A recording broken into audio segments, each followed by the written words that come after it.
The foundations of the resource-based view. In true academic tradition, Barney, who popularized the resource-based view and the VRINO framework, was integrating and extending the work of other scholars. The resource-based view, often credited to Barney, has its theoretical roots in Ricardian economics and Penrosian economics. 11 Penrose's early work was intended to explain firm growth, which is affected by the individual collection of the productive resources of a firm.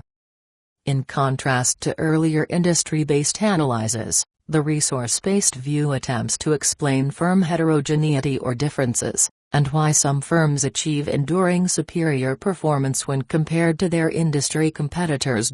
12. It was Werner Felt in 1984 who originally developed and proposed the resource-based view. 13 Barney 14 continued to build on Werner Felt's seminal work when he introduced the notion of strategic factor markets and the role of expectations.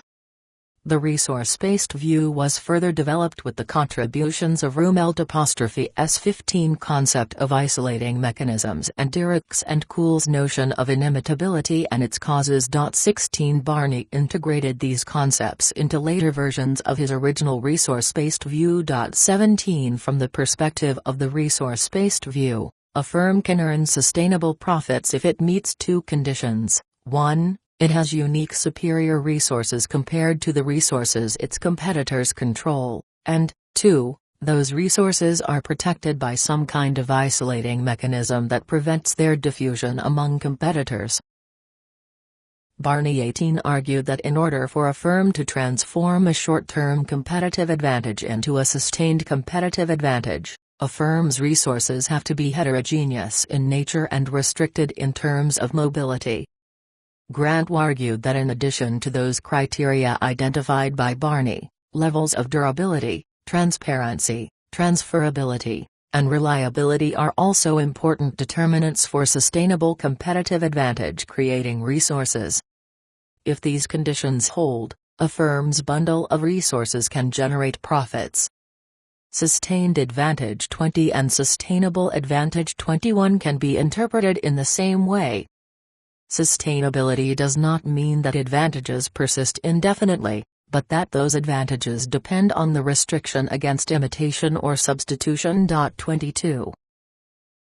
An excellent example from the computation industry demonstrates this point. Until the mid-1970s, the pre-personal computer era, engineers and scientists used slide rules to perform precise calculations. Two companies, Sterling and Pickett, dominated the industry. Sterling made a high-precision plastic slide rule that sold at a low price, about $3, affordable for high school students and home users. Sterling's superior precision plastic manufacturing capabilities afforded them a sustainable advantage in the mass computation market. Pickett, on the other hand, made a high-precision steel slide rule that sold at a high price, about $50. Pickett's superior precision steel manufacturing capabilities afforded them a sustainable advantage in the corporate engineering computation market. Together Pickett and Sterling dominated the slide rule industry with more than 80% market share. Then in the 1970s, HP introduced a handheld electronic calculator that revolutionized the computation industry. When it was introduced, the HP calculator cost more than $450, the monthly salary of a degreed industrial chemist. Within 5 years, the HP calculator displaced slide rules with a price point that was affordable for the mass market. The sustainable advantages enjoyed by Sterling and Pickett evaporated. They were displaced by a superior substitute.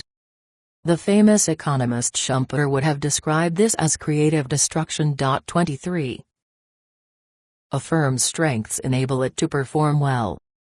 Pickett and Sterling had manufacturing strengths.